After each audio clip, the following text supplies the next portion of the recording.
Welcome back to another midweek machining video. And yes, this is the rear wheel rotor rear caliper from the Z1-R.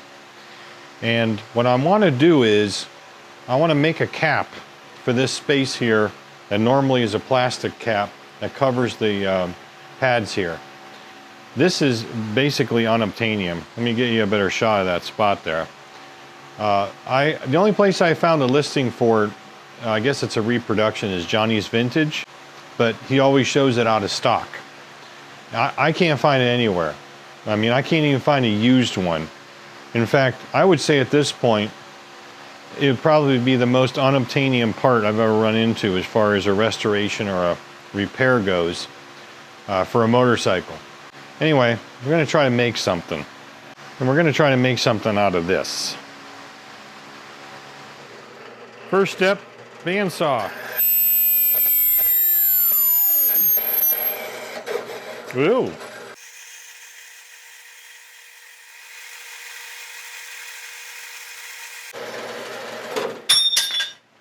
This is probably going to be all mill work. I don't see any cause to use a lathe, unfortunately. That'd be nice. Got a new lathe, costs a crap load of money, but anyway, we'll get to that. All right, so I think if I clean this up, just so these now half holes are gone, that remaining width is going to be the proper width for that opening. But there is something about that opening I wanted to show you, which may help or hurt us. This is tapered. Tapers out that way, tapers out that way. You see that? If you compare it to the square of the opening where the pads are, yeah, it's a tapered opening, so I guess the plastic part would get captured or help get captured by that. That might help us. It depends on whether or not we have the overall width to make it to the greatest width, I should say, which is this back edge here. What I'm going to do is I'm going to side mill these until that half circle pre-drilled hole that was in there clears. You know, it clears that up. Just until it clears that up. Then switch it around to the other side. I got a strap clamp on it because what happens in these setups when you have a piece of angle like this, it's a surface area thing. There's not a whole lot of surface area of the part of the workpiece in the vise compared to the surface area of the cutter against the workpiece and the influence it has on the workpiece. So since we're going to be conventionally cutting this, in other words moving the Y that way against the cutter, which is turning the opposite direction, it's going to want to influence it and kind of rock this out of the vise. It's almost a sure thing. So we put a strap clamp on it with my handy dandy 1/2 inch 13 holes. You've seen those before. And that way pretty much ensure it's not going to do that. And it's not a precision cut anyway, we're just going to clean it up. It also makes it nice and square to the parallelograms down in there. Or the parallels, I'm just kidding. And yeah, so that way it'll be, you know, pretty square, but it doesn't have to be perfect because this would be the back side, or the top side rather. This would be the top side going in. We'd have to mill some angles in it to accommodate that angle, but I don't know if this overall width is going to be too short. I didn't measure it. My Starrett 120 calipers are in the mailbox right now. Going back to Starrett because I broke them or damaged them and they need to be refurbished. So I don't even have those available. I'd have to scale it. So yeah, I'm kind of naked without my calipers. It's actually maybe too fast an RPM for this, but I don't feel like changing the belts. See how it works.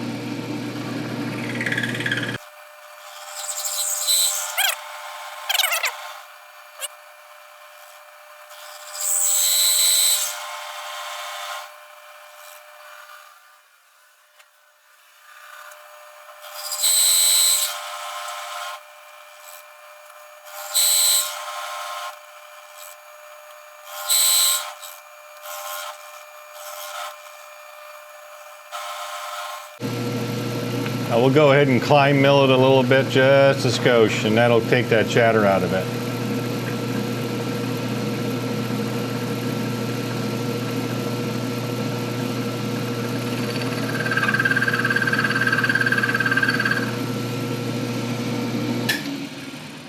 I wasn't able to use this one. It got too small. And that's the way it is. Oh well, thanks for watching. Now anyway, we found another piece, but it's got a couple holes in it. I'm going to use this top piece as that piece that goes across the top of the caliper. There's 3 holes. Actually, I'm going to use this side rather. And what we'll do is we'll just chamfer these lightly and then fill them with JB Weld, because this is going to get painted anyway. Those will disappear.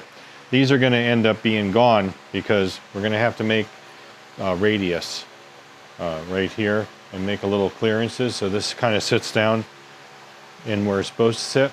But right now, the width of this thing just clears the inside, which is the wider part, which is what I wanted, a little bit of play.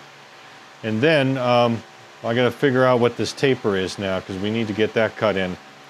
But I think what we can do is calculate the distance between here and there, and just rough cut this on the bandsaw to get this extra material out of the way. We don't need it there.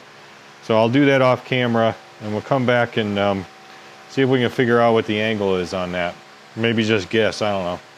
All right, going off the front here, which is my only reference.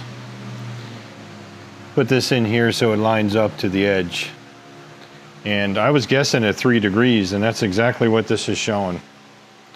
It's showing basically 3 degrees off 90 to the plus side on this side. And we can do it over here and double check that if I can get it over far enough and hit this angle, which I think I can. Yeah, it's showing about 2.5, so I would say 3. So I was guessing 3 degrees on that. So now we just got to figure out how to cut that. Oh joy.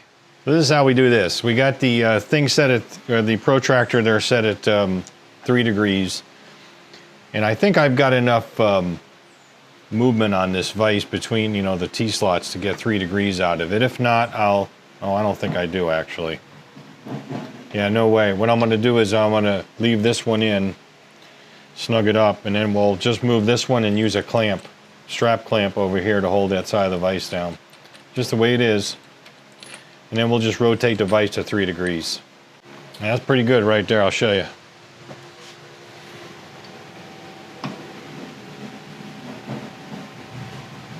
The number on the indicator doesn't matter, it just matters it stays put. Or at least pretty close. Of course, the only challenge to this, not challenge, but pain in the ass, is I got to retram the vise, but not a big deal. So I'll get it clamped down, and then we'll recheck it really quick, and then put the part in, we'll make those cuts. Yeah, okay, so I checked it again, it's good. We're all strapped down, clamped down.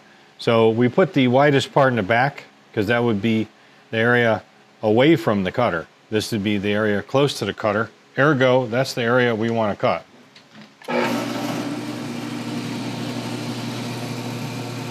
You got to be real careful when you do this. And just hold the paper real light. There it goes. Now we're about 3 thou away, that's good enough. I mean, we can just bump it a skosh, but not gonna really matter. Like I said, it's a pretty good fixturing, so we'll just take it in one pass.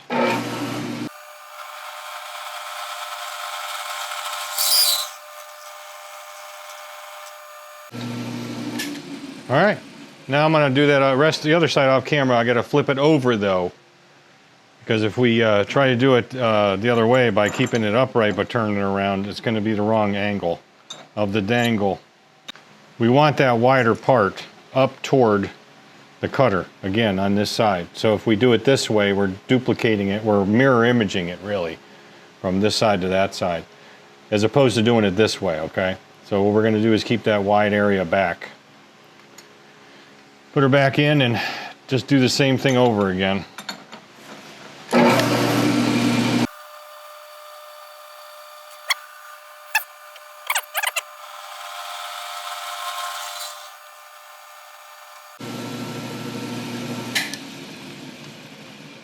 Okay, now if we did our job right, this should slip right in there. Oh, and by the way, off camera I cut, let me zoom you out here a little bit. I cut the back thinner, this back piece. This is the front piece. All right, this is the front piece.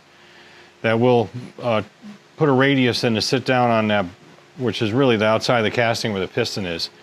And just touch the inside here. A little chatter, I don't care, but we took away that radius. We don't need it in there, and this needs to go back in a little bit further, so we needed this a little thinner. Should drop right in if we did our job right. And it does. Of course, this is high still. We wanted that high. So we just got a little bit of play in it. and the angle looks pretty good. All right, so I think you can see that. Let me move you into a different angle. So there we go. Now this is going to sit down a little bit below that edge, and I don't like that, but it's not thick enough, so it may or may not. It depends on how I choose to affix this. I have an idea on that as well, but that's going to take a little, I don't know what it's going to take, but it's going to take something. But the first thing we really need to do is just make this fit in this spot, okay? We make this fit in this spot, and then, you know, we're 3/4 of the way there. So that's what we're going to do right now. Again, I need to cut a radius here for the, this is again the piston bore, the outside of that piston bore. And I'm figuring that it's probably centered with this opening. So we're just going to pick up the edge of the back here where the angle comes narrowest, and then we'll measure over to the center of the part. It's going to be real easy to determine the radius on this. Just take a diameter and you know, calculate the radius, and then we can set it up in the middle like this, and then just use a fly cutter and plunge it. Then we can cut that radius. Okay, so I used the edge finder, came off the edge, and moved to the center of the part. Now I have a what do you call it, a fly cutter in here, and when I do the calculations as far as the radius goes that I need, this fly cutter unfortunately is a little bit big. So there's the tool stick out right there. That is that's the only area that's going to be actually cutting, is this area right there. I hope we have enough clearance to get the back side of the tool out. I don't want to have to cut this down because it is angled like this. So I think we might just be able to, but I'm just going to plunge with this and just go in with the Y, cut up to about that line. Measures out to be about 10 mil from the inside edge right there. So I'm not really sure how this is going to work yet, so we're going to have to figure it out. And I can't plunge very deep because then this backside will come around and smack it. So this is going to be one of these tricky operations, but if I did my math right, which is probably not the case, this is the correct radius for that. I could tell you the numbers, but I got them written down on the other side of the shop here, so just trust me, it's supposed to be the right radius.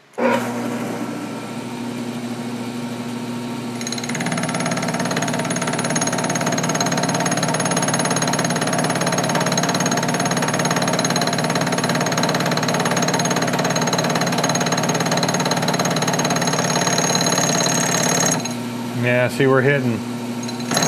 Yep. Dang it. Back of the tool is hitting, so I'm going to have to reset this. I'm going to come up with a different cutter for it probably. All right, let me get back to you on this, and we'll try it with a different cutter, different tool. Well, that was pretty dumb, but here's how the numbers worked out in case you're interested. The diameter of this cutter is 1.750 or 1 3/4 inches, which comes out to be the radius of that cutter is 0.875. The outside of that bore is 2.150, the radius of which is 1.075. So you subtract two of those and it comes out to be 200 thou. So what I ended up doing was I just take the cutter and moved it out 200 thou from the surface of the fly cutter itself. That way it should be the right radius. And that other cutter was a pipe dream that it was going to work. So this one should work okay.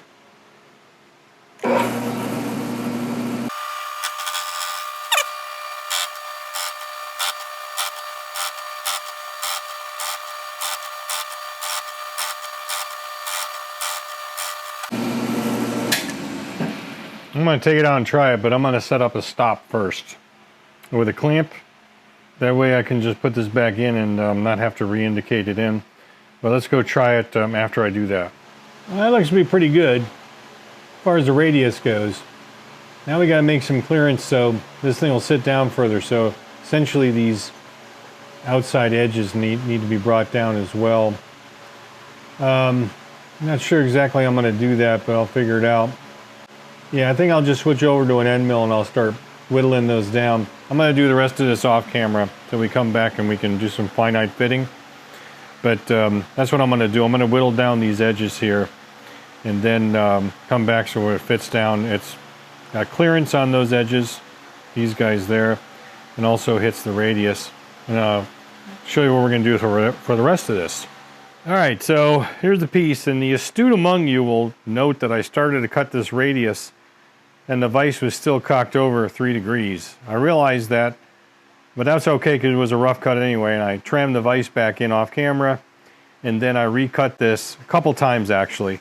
I recut it to straighten that first error out, and then I had to recut over on this side a little bit more to get this to fit. I also had to re-mill the side here, and you can see from this angle, this was kind of a sketchy setup, but it worked. Using a couple of V-blocks, kind of wedging this in between 2 V-blocks to get the angle I wanted. And because this is aluminum, it's so forgiving, that's why that worked. But I was able to redo that 2 other times to get it to the stage we're at right now. So let's go ahead and see how it fits. That's pretty good. It's got a little bit of a rock in it because of over here. I think this needs to be taken down a little bit more, just a little off that, this straight side. So I'm going to do that off camera. And you can see that it's pretty parallel with the sides, and it conforms to the radius nicely. And once I take a little bit more off of here, it's going to sit down that side a little bit better. And I'll dial in the last minute stuff with a file, sandpaper and so forth. But yeah, not too shabby at all. I don't like the sharp edge where it relates to here, but since I've taken so much off, I might be able to run the chamfer tool over that, which I might do. What I'd also like to do is mill some grooves in the top of it, just more as a aesthetic thing. But with the holes that I have to plug here, JB Weld, may have to do that last because I can always mill the JB Weld. That's not a problem. In fact, it'd probably be the best way to do it is if I build JB Weld up real high and run this through with the fly cutter and just take a few thou off and then run a couple of grooves in here and make it look cool. And then that'll be probably the last thing. The thing I got to figure out now is how to secure it. I got a couple ideas on that. Let me ponder them and I'll share them with you. Okay, came up with something. Before I show you that, I'm going to show you how it fits. There you go. And lateral movement or side to side is pretty good. And she's pretty tight. I don't see this thing vibrating out anytime soon or coming out on its own. Disregard the holes, of course, those are going to be gone. And I'm going to fly cut the front and the top once we plug those with some JB Weld. It comes right off. You got to give it a little bit of work to get it off, but it comes right off. All right, let's do that one more time. There you go. Not bad. Looks a hell of a lot better than it did, at least. As far as that gaping opening there. All right, so let me show you what it did. It's a little bit weird, but it works. All right, so the first thing I did was I found these clips in my stash. And I made 2 spring clips. And that's them right here. I took those clips and cut them off with a Dremel. And then I ended up measuring them up and found, I think it's like a number 53 drill bit, and drilled straight through using the Grizzly drill press. And when I did that, since they're nice and straight, I put these pins in and test fitted it, bent them around a little bit, and was able to get them to capture in there no problem. So I ended up gluing these pins in ultimately with some Gorilla Glue, and that stuff works really well. I don't think these are ever going to go anywhere. You can certainly, disengage Gorilla Glue with heat, but these are not going to get that hot, trust me. And this stuff works really well. I've used it on a number of things. Okay, so I wanted to tighten up this little bit of wiggling, so I ended up putting some set ball bearings in. They don't look great, but they work great. And they're 3/16 ball bearings with some carb springs behind them. I just peen the end of the aluminum a little bit, and they stick out just a wee bit and help kind of tighten it up this way. Probably didn't need it, but I did it anyway because I had the mill all set up, so I just did it in the mill. Hooked up the center drill and drilled them and put the spring in, peened it over, and Bob's your uncle. So I did all that. So it looks pretty good, like I said. The last thing I did was I wasn't terribly happy with the fact that even with all this work, it wanted to slide outwards, like sideways, laterally. So what I ended up doing was I ended up using a blue marker and getting the witness marks on these pins. I put these pins in the lathe and used a threading tool and just grooved them a little bit. You can kind of see the groove if I zoom up on it by hand here. It's not going to weaken the pin, it's not going to cause any problem with the pin, but I just grooved them up. Now I need to take those pins out and polish them because they look like shit now because they got blue magic marker on them. But we'll do that before we do final assembly. But that helps hold these in, doesn't do anything to the pins. And since you can't find the cover anyway, now watch somebody's gonna go, oh, I got 3 of them. But I haven't had a chance to run this in and do this bevel yet. I might just do that by hand with a file to kind of knock this back. It'll look a lot better that way. I don't have a tremendous amount of material here to do that with, but I think if I did more of a steeper angle, it would look pretty good because it would match this. So I'll probably end up doing that later. But now we got to do is mix up some JB weld, chamfer these a little bit so it's got a place for the weld to go, JB weld to go. And we'll put that in there, let it dry overnight, and I'm just going to fly cut it. Now these pins stick through a little bit. I did cut them off with the Dremel, and they are kind of harder steel because they're probably a higher carbon steel because they're springy. But I don't think the high speed is going to have any problem with that. So I'll sharpen up my cutter. It should go right through that when I fly cut it, you know, and clean up the surface. Then I'll do is I'm going to mill some grooves in it to make it look just aesthetically different, you know, aesthetically good. Staying away from these balls, I'll probably put one right over where the holes were, and then one here and then one there, and make them the right distance apart so they're even. And then once I, you know, finish deburning and doing all that stuff, it'll be pretty good. So that's what I really did. It's a lot of work, but it was a lot of fun. That's why I did it, because it's fun. And I'm just going to not charge a customer anything for this. This is kind of just like, I call it XM, not to be confused with the satellite radio network, but experimental machining. So, yeah. All right, so I went ahead and chamfered it. I wish I had a 30-degree chamfer, but I don't. I have a dovetail cutter that's, I think, 30, but I couldn't set it up that way. But so I just use my regular chamfer tool. That's about the best I can do because it's the maximum width that little chamfer tool will accommodate. So it's just the way it is.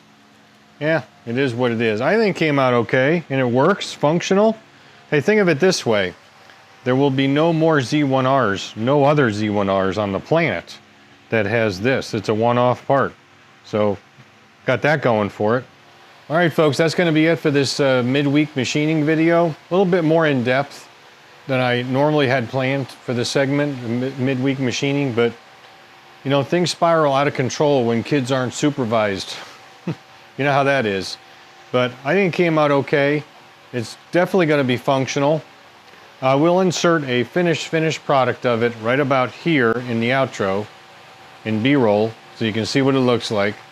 And then we'll be complete with this video and we'll have it uploaded to the channel. Probably, I don't know, next week, week after. But yeah, I like doing it, a lot of fun, and I hope you enjoyed it as well. If you did, you know what you need to do. You stick around, you ring the bell, you share and like, share it with your friends. It's very important that you do that stuff. It helps my analytics, doesn't cost you a cent, and I truly appreciate it when you do. Subscribe, that helps me also. So yeah, stay tuned for more stuff on the channel. We got a job in today that's going to be filmed. I think you're going to find it entertaining and interesting. Till next time, as always, don't just repair, restore. Thanks for watching. Catch you on next video.